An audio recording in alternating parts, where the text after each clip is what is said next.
Aujourd'hui, nous n'allons pas apprendre de nouveaux vocabulaires ou une nouvelle leçon. Je me suis dit qu'il serait plus sympa que je vous transmette des outils qui vous permettront d'avancer dans votre apprentissage de la langue des signes. Alors, bien évidemment, j'ai fait une sélection. Ici, je vais vous proposer et vous présenter une petite partie des outils que l'on utilise dans nos formations et que j'affectionne personnellement. Je vous rappelle que ADsignes est un centre de formation et qui en plus a récemment obtenu son label Calliope, donc qui est certifié. Et je suis vraiment très heureuse de vous l'annoncer. Donc si vous êtes intéressé par une formation personnalisée et qui cible vos objectifs, je vous encourage à vous rendre sur le site internet et nous contacter. Alors, le premier de ma liste d'outils que je vous conseille, sans doute, vous le connaissez déjà. En tout cas, vous allez très vite l'adopter, j'en suis sûre. Elix. Elix, c'est l'application à avoir sur son téléphone. C'est un dictionnaire français écrit langue des signes française. Il y a beaucoup de mots qui y sont répertoriés et aussi parfois les différentes façons de les signer selon les régions. Si cela vous intéresse de suivre sur Instagram et YouTube, il y a aussi Calisignes. Cet homme est en collaboration avec Elix et il transmet du nouveau vocabulaire très régulièrement sur des sujets variés. Et il le fait d'ailleurs avec beaucoup d'humour, donc c'est plutôt sympa. Franchement, j'en aurais vraiment beaucoup des personnes à vous conseiller sur YouTube ou bien sur Instagram. Mais voilà, il a fallu faire une sélection. Donc n'hésitez pas à demander en commentaire en bas de la vidéo d'autres outils pédagogiques ou d'autres personnes à suivre. Ensuite, si vous cherchez à investir sur des livres de vocabulaire, je peux vous en conseiller quelques-uns. Alors non, il n'existe pas un unique livre où l'on pourrait retrouver tous les signes de la langue des signes française. En même temps, cela serait bien compliqué et voire même très lourd. Donc, je vous donne ici par ordre de difficulté, ou devrais-je plutôt dire par ordre d'objectif.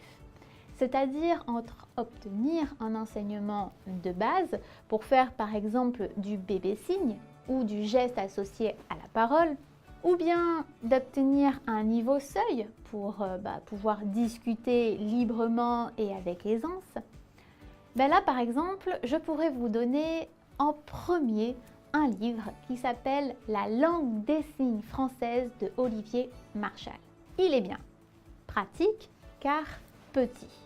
Et sur chaque page, il y a un signe qui est très bien dessiné. C'est très clair, on comprend le mouvement et puis c'est un petit budget aussi de 2,99 €. En deuxième, il y aurait le livre Super Guide La langue des signes. Il fonctionne exactement comme un dictionnaire, par ordre alphabétique. Et sur chaque page, il y a 4 signes. Il y a quand même aussi plus de 1500 signes. Et des expressions. Et oui, il y a aussi des expressions, on appelle ça les expressions pissourdes en langue des signes. En même temps, pour une langue qui est donc visuelle, disons même concrète, dire, je mets entre guillemets, je donne ma langue au chat pour dire je ne sais pas. En langue des signes, ça ne fonctionne pas tellement, voire même c'est plutôt flippant. Tiens, comment dit-on l'expression en langue des signes française je m'en fiche ou voilà, ça m'importe peu. En langue des signes, ça se dit comme ceci.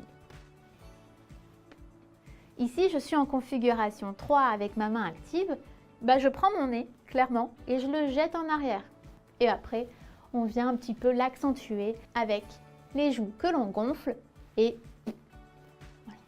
voilà. Pour les curieux d'entre vous, je vous rassure de suite, une vidéo sera tournée sur les expressions pissourdes. Revenons à nos livres. Le troisième que je peux vous conseiller, c'est un dictionnaire bilingue, langue des signes française et français. Il est écrit donc par thème. Voilà, il y a la santé, il me semble, il y a la nature, communication, il y a l'esprit, tout ce qui est psychologie, etc., la société. Bref, il est aussi très bien. Il y a 8 images sur chaque page. Bon, Après, je peux comprendre qu'en termes de mouvement, le dessin, il est difficile à saisir. En règle générale, je le conseille plutôt pour des personnes qui ont déjà de bonnes bases en langue des signes, qui ont déjà un bon niveau. Pour les livres, 3, c'est déjà pas mal. On passe maintenant à ce que je peux vous conseiller comme autre outil qui sont les jeux. Alors oui, il y a des jeux et vraiment qui sont ultra ludiques et pédagogiques, dont notamment J'apprends la langue des signes en jouant. C'est un jeu qui commence dès 6 ans. Il ressemble un peu au jeu du mémo.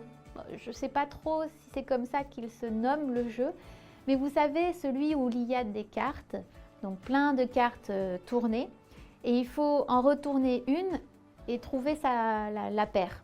Donc par exemple, pour les jeux de cartes en langue des signes, vous retournez, vous avez un dessin d'un chat et il faut retrouver le signe du chat. Donc la façon dont a été dessiné le signe du chat. Donc là, vous avez une image d'un chat et par exemple, vous retournez et vous tombez sur le dessin d'une personne qui signe chat. Voilà. Bon, je ne sais pas si c'est très clair, mais je pense que vous avez compris l'idée. Vous l'aurez compris, je ne suis pas très douée pour expliquer les règles d'un jeu, mais je vous le conseille, il est vraiment très sympa et c'est chouette de pouvoir jouer en famille.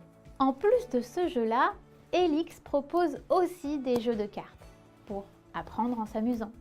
Alors, ils fonctionnent eux aussi par thème. Vous avez le jeu de cartes à table, ils répertorient tout ce qui est alimentation, ville et pays, les sports, personnes célèbres. Et d'ailleurs, c'est assez sympa puisque ce sont leurs noms signés.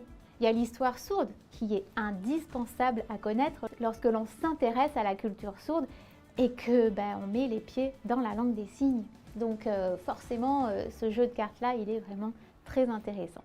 Si vous voulez voir ça par vous-même, je vous mets le lien de la boutique. Voilà, il n'y a vraiment aucune obligation d'achat.